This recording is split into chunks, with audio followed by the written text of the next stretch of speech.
Hello guys, मेरा नाम है जतिन अग्रवाल और आप जुड़ चुके हैं the bull of the last street channel के साथ। फिलिप्स कार्बन ब्लैक के स्टॉक एनालिसिस में आप लोगों का बहुत बहुत स्वागत है। हमेशा की तरह हमारा हर स्टॉक एनालिसिस काफी इन डेप्थ जाता है, काफी हम ढंग से बिजनेस समझते हैं, तो वीडियो लंबी ही होने वाली है, इसमें आपको बताने की कोई जरूरत नहीं है। सबसे पहले हम कंपनी के बारे में जानेंगे, फिर वो क्या बनाती है उसके बारे में थोड़ा डिस्कशन करेंगे, ग्लोबली क्या सिनेरियो इंडस्ट्री है उसके बारे में हम जानकारी हासिल करेंगे। उसके बाद हम चलेंगे screener.in पे नंबर्स देखने के लिए कंपनी के, और फिर चलेंगे हम ट्रेडिंग व्यू पे टेक्निकल एनालिसिस करेंगे चार्ट देखने के लिए। अगेन, अगर आप लोग मुझे ट्रेडिंग व्यू पे अब तक फॉलो नहीं कर रहे हैं, मेरा लिंक डिस्क्रिप्शन में है, अब जाके मुझे फॉलो कर सकते हैं, बिकॉज वो चार्ट वहां पे भी अपलोडेड होगा, पोस्टेड होगा पहले से ही। आप लोगों को जैसे कि पता है कि मैंने अभी अभी एक टेलीग्राम चैनल स्टार्ट किया है, प्राइवेट चैनल स्टार्ट किया है, तो उसको ज्वाइन कैसे करना है सब कुछ डिस्क्रिप्शन में दे रखा है। बट इस स्टॉक के रिगार्डिंग जो भी कुछ पीडीएफ्स हैं, जो इंपॉर्टेंट पीडीएफ्स वगैरह हैं, इन्वेस्टर प्रेजेंटेशंस वगैरह, वो सारी मैं उस टेलीग्राम चैनल में पहले ही पोस्ट कर चुका हूं। और अगर आप सिल्वर मेंबर्स हैं या अब तक आपने सिल्वर मेंबरशिप नहीं लिया, तो मैं आपको बता देता हूं कि आप क्या मिस कर रहे हैं। इस स्टॉक एनालिसिस का जो भी एक्स्ट्रा कंटेंट होने वाला है वो सिल्वर मेंबर्स के लिए जाने वाला है। अगर आपको सिल्वर मेंबरशिप लेनी है तो सिंपली ज्वाइन बटन दबाना है और आपकी मेंबरशिप आप सेलेक्ट कर सकते हैं, जो भी आप लेवल लेना चाहते हैं उसके हिसाब से आपको पर्क्स वहां पे दिख जाएंगे। तो गाइस, अब बिना समय वेस्ट करे चलते हैं सीधा स्टॉक एनालिसिस के ऊपर।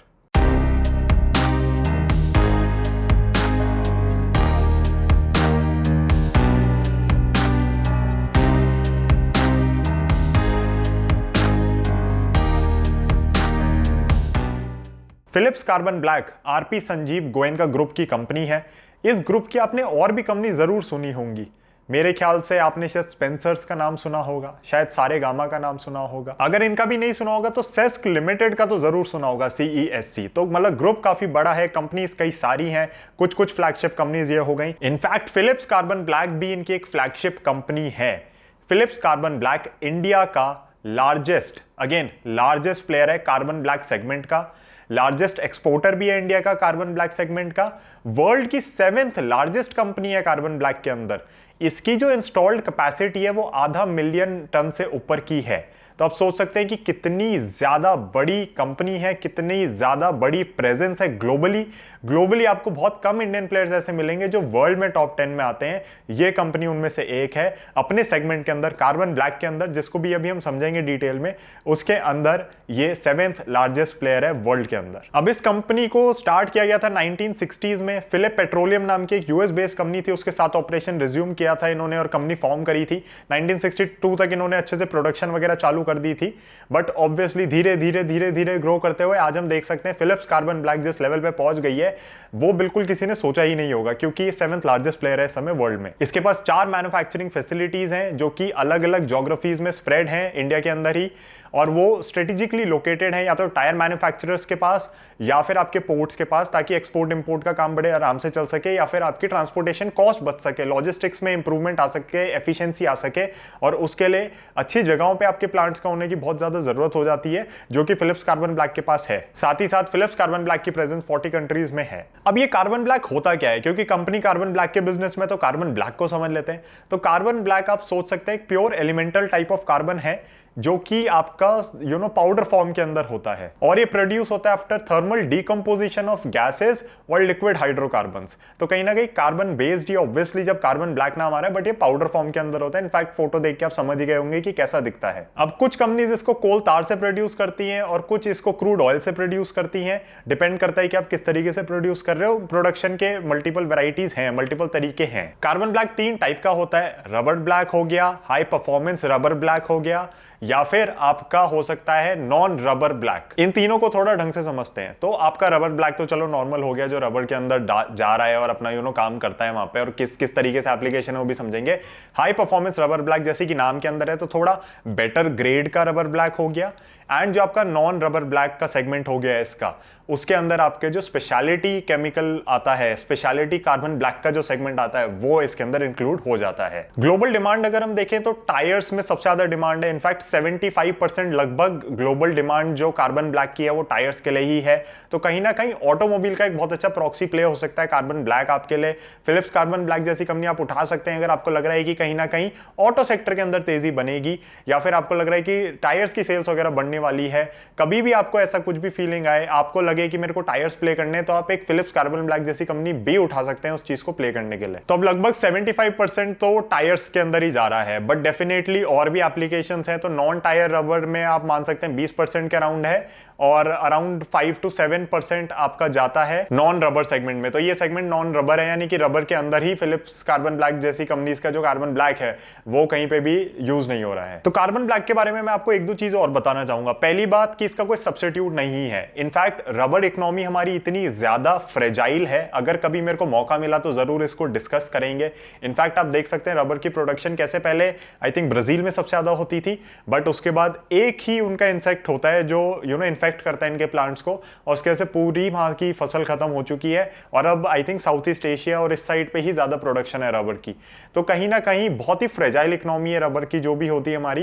एंड हमें यहाँ पे क्लियरली दिख रहा है कि ना तो कार्बन ब्लैक का कोई सब्स्टिट्यूट है, इसका यूज मेनली टायर्स के अंदर ही है, या तो टायर्स की रबर में, या फिर टायर्स के बिना वाली जो रबर आपकी बाकी चीजों में जो रबर यूज हो रही है उसके अंदर या तो इसका काम है। तो हमें ये समझना बहुत ज्यादा जरूरी हो जाता है कि कहीं ना कहीं ये एक कमोडिटी सॉर्ट ऑफ कंपनी हो जाती है, ये स्पेशलिटी केमिकल नहीं है। बट हम बात करेंगे कि कैसे स्पेशलिटी केमिकल्स के अंदर फोरे कर रही है कंपनी, क्योंकि कहीं ना कहीं जो स्पेशलिटी ग्रेड का कार्बन ब्लैक है वो ये कंपनी बना रही है। बट आप लोग को ये समझना बहुत ज्यादा जरूरी हो जाता है यहाँ पे, क्योंकि ये कमोडिटी केमिकल कंपनी है प्राइमरीली, क्योंकि सिर्फ 7% इसका इस समय स्पेशलिटी केमिकल का जो कार्बन ब्लैक का सेगमेंट है, स्पेशलिटी कार्बन ब्लैक का सेगमेंट है, उससे रेवेन्यू आता है। प्राइमरीली अभी भी ये कंपनी कमोडिटी बेस्ड हो गई, क्योंकि ये जो कार्बन ब्लैक है फिलिप्स कार्बन ब्लैक इसकी प्राइसिंग तय नहीं करता, ग्लोबल मार्केट्स करती हैं। तो कहीं ना कहीं बहुत ज्यादा उठापटक आपको स्टॉक प्राइसेस में देखने को मिल सकती है, और ये बहुत ही नेचुरल है इन कंपनीज के लिए। तो मेरे हिसाब से तो हमें हमेशा ही एक टेक्निकल चार्ट लगा के रखना चाहिए जब हम स्पेशली इतनी ज्यादा सिक्लिकल कंपनीज की बात कर रहे हैं। रबर के प्राइसेस बहुत टाइम से बहुत कम रहे हैं, इनफैक्ट इतने लो रहे हैं कि कहीं ना कहीं बहुत ज्यादा जगहों पे तो प्रोडक्शन हॉल्ट हो रही हैं। तो रबर के जो आपके बहुत बड़े बड़े फार्म्स वगैरह होते हैं जिन ट्रीज से रबर निकलता है, तो रबर निकलता तो लिक्विड फॉर्म में ही, उसके बाद मिक्स फिक्स करते हैं और बहुत सारी चीजें करते हैं, तो वो चीजें भी बड़ी कम होती जा रही हैं। तो रबर की इकोनॉमी से कहीं ना कहीं जब ये कंपनी जुड़ी हुई है सीधा, तो हमें रबर की इकोनॉमी को ट्रैक करना चाहिए कि किस हिसाब से चल रहा है। But yes, best way would be to play a company like Phillips Carbon Black कि आप ऑटोमोबाइल्स की सेल्स के ऊपर बेट करें, क्योंकि टायर्स के अंदर इसका एप्लीकेशन बहुत ज्यादा है कार्बन ब्लैक का। तो गाइज अब हम इंडिया का थोड़ा सिनेरियो समझ लेते हैं कार्बन ब्लैक को लेके। डोमेस्टिक कैपेसिटी है यहाँ पे सारी कंपनीज के अगर हम मिला लें तो 1.3 million turns per annum. India की खुद की कंजम्पशन उसके अंदर से है 1 मिलियन टन्स पर एनम की लगभग। बाकी का थोड़ा बहुत एक्सपोर्ट होता है। एक्सपोर्ट के अंदर मैं आपको बता ही चुका हूं कि Phillips Carbon Black forefront में एक्सपोर्ट करने के लिए। तो जो कंपनी आज यहाँ पे एनालाइज हो रही है, अगर आपको कभी भी कार्बन ब्लैक का सेगमेंट खेलना है, इंडिया में इससे बढ़िया कंपनी नहीं है। इनफैक्ट ग्लोबली भी मैं कहूंगा कि इक्की दुक्की कंपनी होगी जो उसके ऊपर होगी। अब मैं ऐसा क्यों कह रहा हूं कि ये तो इंडिया का सिनेरियो हुआ। ग्लोबल सिनेरियो अगर आप देखोगे तो अराउंड 13 मिलियन टन्स की लगभग डिमांड रहती है साल भर की। उसके अंदर से भी मेजर डिमांड और मेजर सप्लाई दोनों चाइना कंट्रोल करता है। बट चाइना के अंदर दिक्कत क्या है कि वहां पे ब्लू स्काई पॉलिसी और बड़ी सारी चीजों की वजह से कहीं ना कहीं कंपनीज ने बहुत बड़ा हिट लिया है। Also Chinese companies use carbon black oil जो कि कोल तार से डिराइव किया जाता है, जबकि कार्बन ब्लैक जो हमारे यहाँ पे है फिलिप्स कार्बन ब्लैक का, वो निकलता है कार्बन ब्लैक फीड स्टॉक से, which is derived from fraction process of petroleum. तो कहीं ना कहीं दोनों के प्रोसेसेस अलग हैं, दोनों अलग अलग तरीके से कार्बन ब्लैक प्रोड्यूस कर रहे हैं। अब आप कहोगे कि इससे हमें क्या फर्क पड़ रहा है? इससे हमें यह फर्क पड़ रहा है कि जो फीड स्टॉक वाला प्रोसेस है जो कि फिलिप्स कार्बन ब्लैक यूज कर रही है, उसके अंदर एफिशिएंसी ज्यादा है, उसके अंदर कॉस्ट एडवांटेज ज्यादा है, और वो कॉस्ट एडवांटेज धीरे धीरे बढ़ता ही जा रहा है। तो आप देखोगे कि क्योंकि वो कॉस्ट एडवांटेज हमारे पास ज्यादा आ रहा है या फिलिप्स कार्बन ब्लैक के पास बेसिकली ज्यादा आ रहा है, तो चाइनीज कंपनीज लॉसेज में चल रही हैं। इनफैक्ट जो चाइना की बड़ी कार्बन ब्लैक के प्लेयर्स हैं उनमें से 2 लिस्टेड हैं एक्सचेंजेस पे, और दोनों ही लॉसेज में चल रहे हैं। तो which is very very surprising कि आप बिजनेस कब तक कंटिन्यू कर सकते हो जब आप लॉस मेकिंग इंडस्ट्री के अंदर काम कर रहे हो या आपके लॉसेज ज्यादा चल रहे हैं। ग्लोबली इस इंडस्ट्री के अंदर जो टॉप 10 प्लेयर्स हैं वो 75% मार्केट को कंट्रोल करके बैठे हैं। तो अब आपको लग रहा होगा कहीं ना कहीं समझ के सोच के कि फिलिप्स कार्बन ब्लैक की तो मैं यहाँ पे तारीफ कर रहा हूँ या फिर मैं उस पर वीडियो बना रहा हूँ तो कहीं ना कहीं कुछ पॉजिटिव्स होंगे, बट चाइनीज कंपनीज जो मेजरली मैं कहूँगा सप्लाई डिमांड सारी चाइना की है, वो लॉस मेकिंग है। तो इंडस्ट्री में आपको समझ आ रहा होगा कुछ ना कुछ दिक्कत है, तो बहुत बड़ी दिक्कत है ग्रोथ की।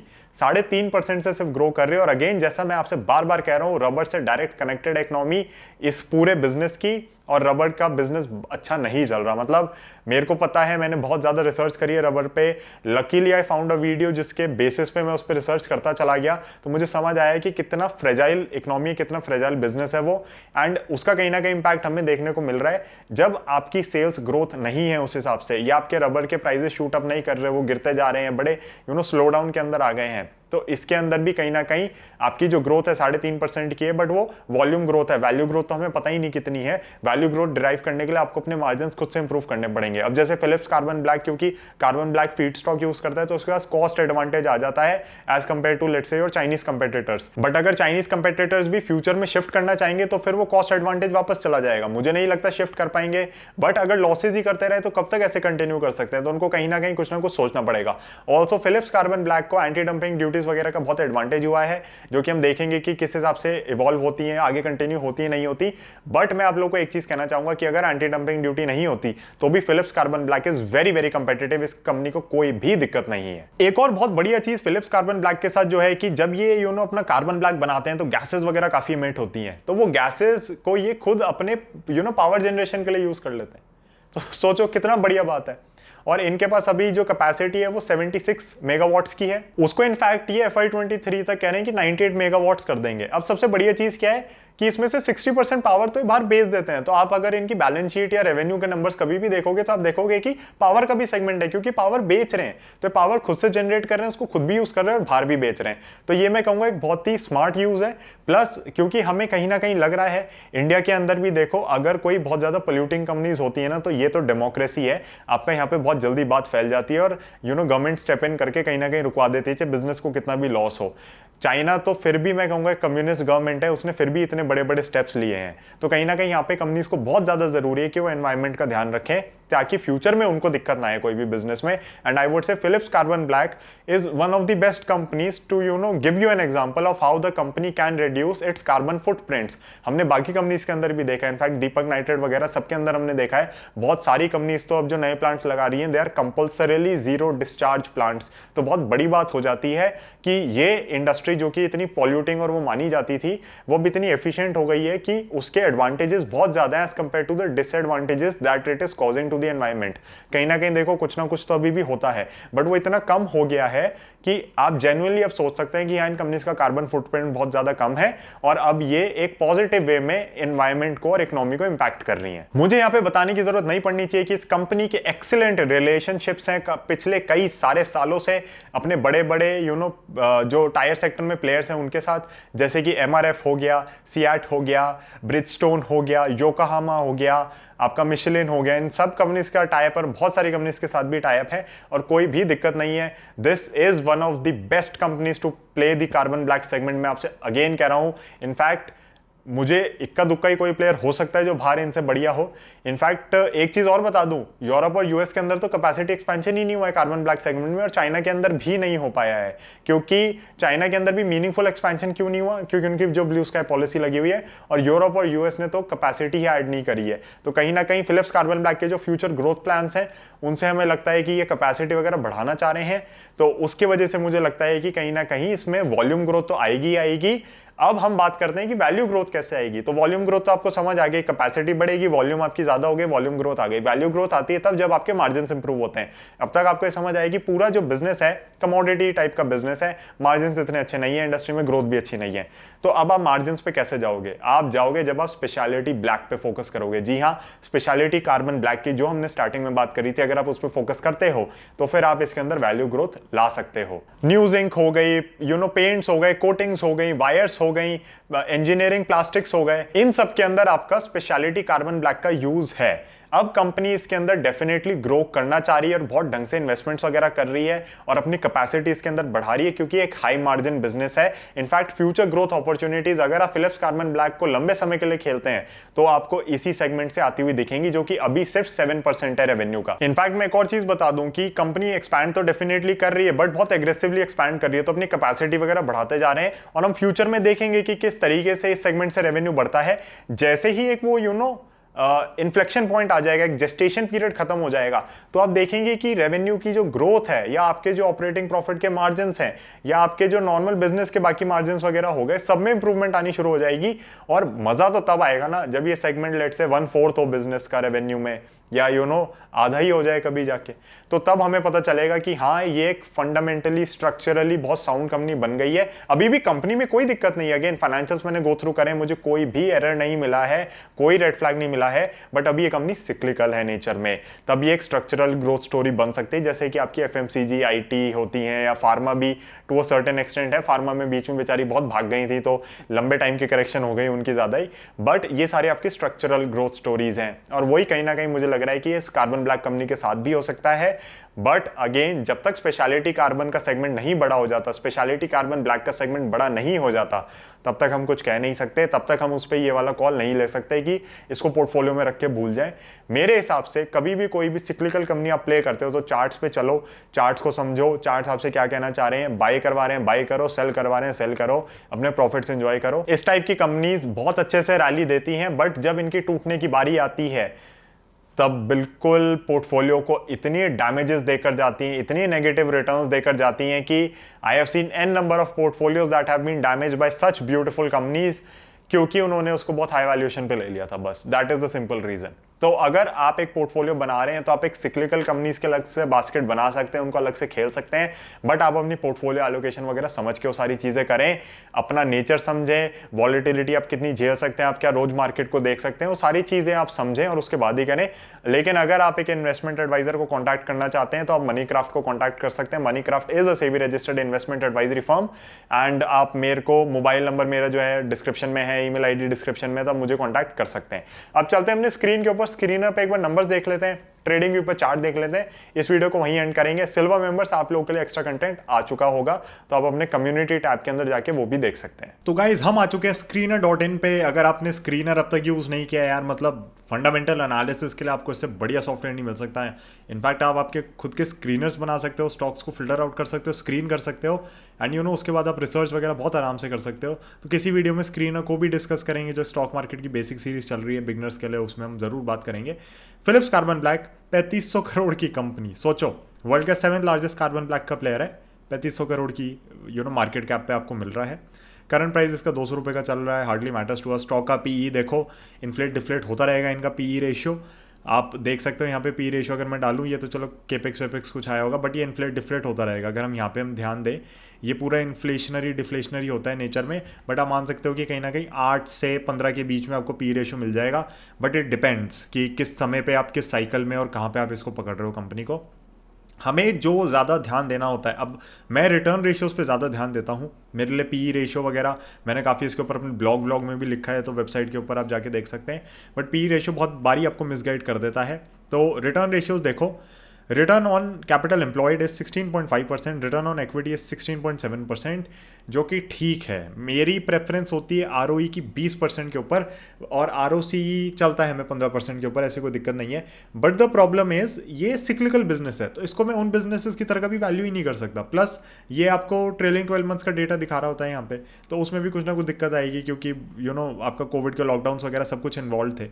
तो ये सारी दिक्कतें रहती हैं, तो इसलिए आपको बिजनेसेस इनहेरेंटली पता होने चाहिए कि कैसे हैं, क्या कर रहे हैं, उसके बाद ही आप कॉल ले सकते हो। अगर आप सोचो कि नहीं हमें तो बस एक जनरल ऊपर से समझ आ जाए कि ये पी रेशियो अच्छा है, ये गंदा है, प्राइस टू बुक इतना होना चाहिए, ऐसा वैसा, तो आप कभी भी ढंग से नहीं कर पाओगे। प्राइस टू बुक आप देखोगे 2 पे चल रहा है, आपको लगेगा बेहद सस्ता है, बेहद सस्ता है, बट ये कंपनी हमेशा ही सस्ती रहने वाली है, ये भी ऊपर जाएगी।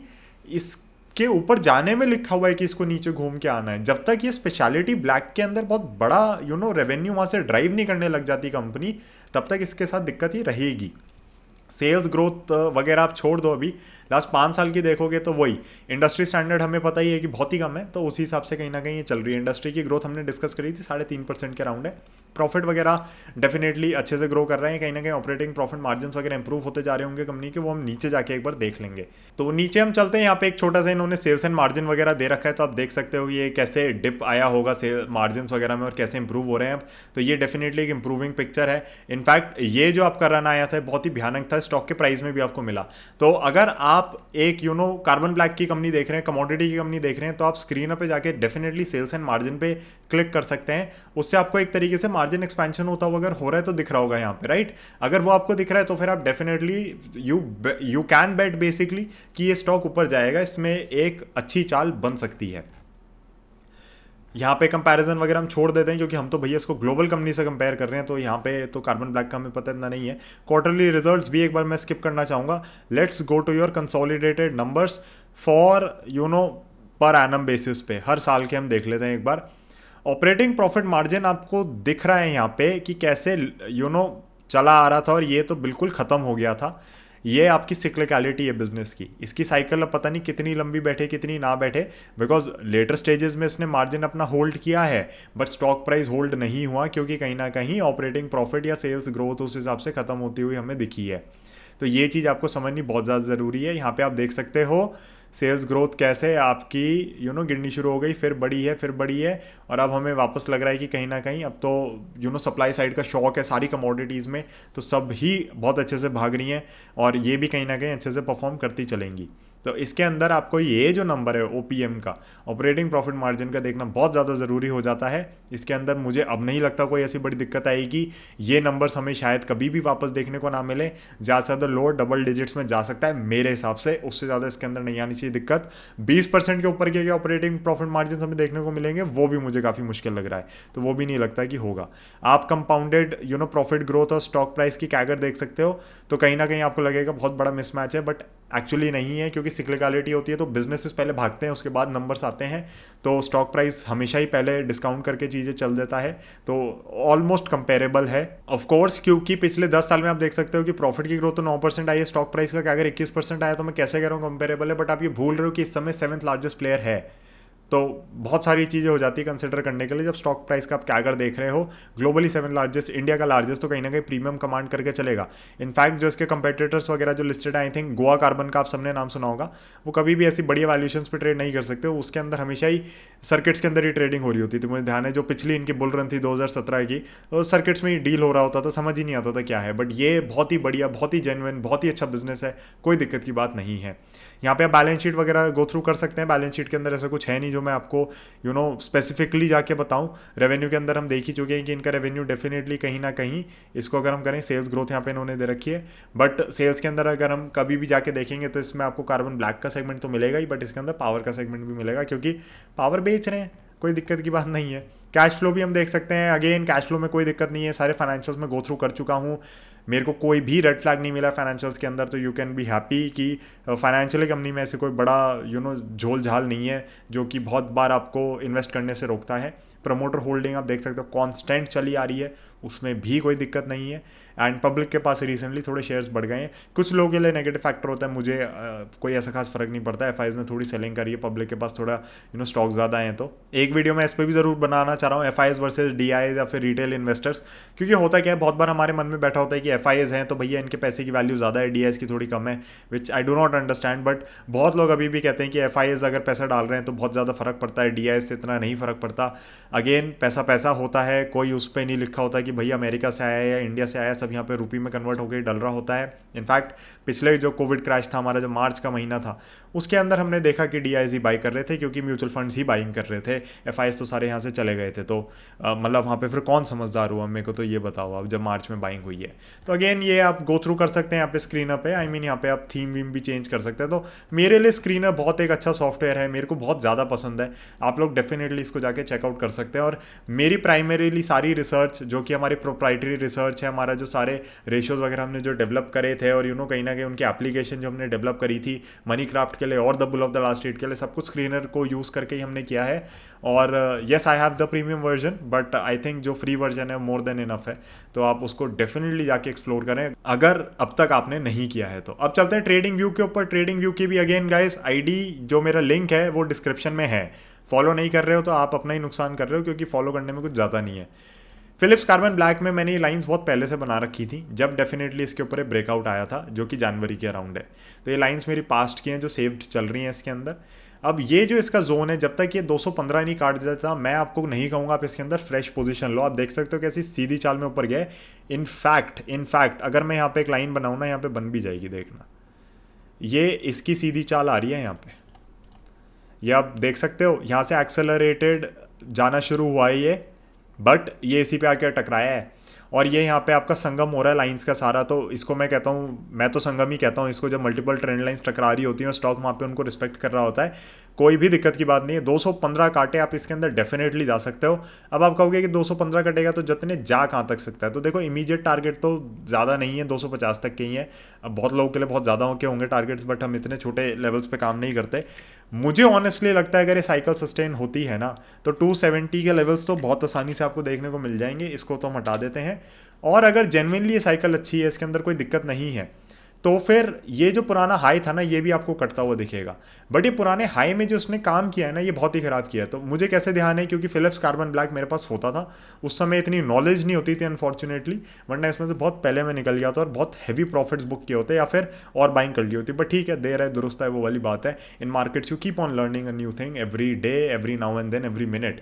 तो इसके अंदर जो ये इसने ग्रीन कैंडल मारी थी ना, ये इसकी अपर सर्किट था लगभग, एंड उसके बाद जो इसने ये कैंडल बनाई ना, और उसके बाद जो सस्टेन नहीं किया और नीचे घुस गया, ये बहुत ही ख़राब काम था। तो ये जोन इसको टेकआउट करना बहुत ज़्यादा ज़रूरी है। जब ये इस जोन को टेकआउट करेगा तो आपको अच्छे खासे टारगेट्स आते हुए दिख सकते हैं, बट वो टारगेट्स हम तभी डिस्कस कर पाएंगे जब स्टॉक हमें बताएगा कि वो टारगेट्स कहाँ के हैं और क्या हैं। अब तक हमें ये ज़रूर समझ आ गया है कि जो इसकी सीधी सीधी रैली हुई है ना, वो सस्टेन हो रही है, उसमें मुझे कोई दिक्कत नहीं दिख रही है। In fact I know a lot of people जिन्होंने नीचे के लेवल से बाइंग करी है फिलिप्स कार्बन ब्लैक में, जब ये वाला लेवल क्रॉस हो गया था फिलिप्स कार्बन ब्लैक का। और आप देख सकते हो कि अगर आपको जेन्युइनली ट्रेंड लाइन्स अच्छी बनानी आती हैं, मैंने ये इस जोन को देख के बनाई है, ये यहाँ पे भी काम कर रही है और ये पीछे भी देखो काम कर रही है। तो अगर आपको जेन्युइनली चार्टिंग आती है, आपको समझ आ जाता है प्राइस आपसे क्या कहना चाह रहा है, कैंडल स्टिक या लाइन चार्ट में जो भी आपको समझ आ जाता है, तो आपकी लाइफ बहुत ईजी हो जाती है स्टॉक मार्केट के अंदर। आपको आपके लेवल्स पता होते हैं, तो आपको पता होता है कि भैया इसके नीचे चला गया तो पोर्टफोलियो से रफा दफा कर देना है, इसके ऊपर जाएगा तो फिर पोर्टफोलियो में ऐड कर सकते हैं और हम कॉन्फिडेंटली बाइंग कर सकते हैं। तो जो चार्ट्स आपसे कह रहे हैं वो करके देखें, कोई दिक्कत की बात नहीं है। इनफैक्ट अगर आप खाली टेक्निकल एनालिसिस सीखना चाहते हैं, चार्टिंग सीखना चाहते हैं और प्राइस एक्शन का मेरी वर्कशॉप ज्वाइन करना चाहते हैं, तो मुझे कॉन्टैक्ट कर सकते हैं। Now concluding this stock analysis review, I would से कि फिलिप्स कार्बन ब्लैक कंपनी बहुत ही शानदार है। इस कंपनी में कोई भी दिक्कत नहीं है। इनफैक्ट अगर आप लोगों के पास कोई भी सिक्लिकलिटी या सिक्लिकल कंपनी खेलने की जगह है, तो फिलिप्स कार्बन ब्लैक उसके फोर फ्रंट पे होनी चाहिए।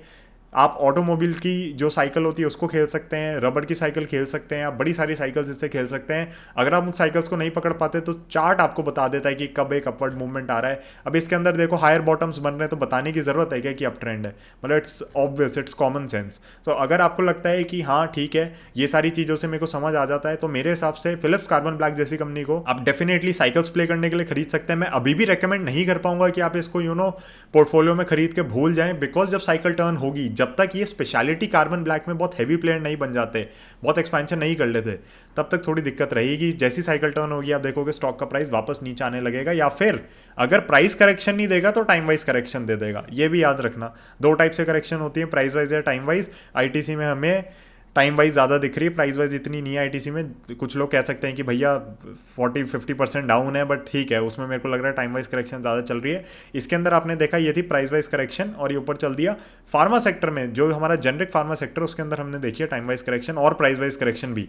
तो वो प्राइस तो ठीक है आपको परेशान करता है, बट जो समय आपको वेट कराता है ना, वो ज़्यादा महंगा पड़ता है, क्योंकि अपॉर्चुनिटी कॉस्ट होती है पैसे की। तो कार्बन ब्लैक के सेगमेंट के अंदर अगर आपको प्ले करना है, पहली चीज़, मेरा देखो कोई कनेक्शन नहीं है, मेरे को कोई पैसा नहीं मिलता है बोलने का, बट मैं आपको जेन्युइनली बता रहा हूँ, फिलिप्स कार्बन से बढ़िया कंपनी कोई है नहीं इसको प्ले करने के लिए। अगर आपको इस सेगमेंट को प्ले करना है, इधर उधर मत जाओ, परेशान हो जाओगे। फिलिप्स कार्बन ब्लैक से प्ले अगर आप कर रहे हो कार्बन ब्लैक सेगमेंट को, कोई दिक्कत की बात नहीं है। कंपनी फंडामेंटली बहुत ही सॉलिड है, कोई दिक्कत की बात ही नहीं है इसके अंदर। इसके फाइनेंशियल्स वगैरह बहुत अच्छे हैं और अगर कोई भी कंपनी इसके अंदर जेन्युइनली बेनिफिट ले सकती है ग्रोथ का और अपॉर्चुनिटी है उसके पास, तो वो यही कंपनी और कोई कंपनी नहीं है।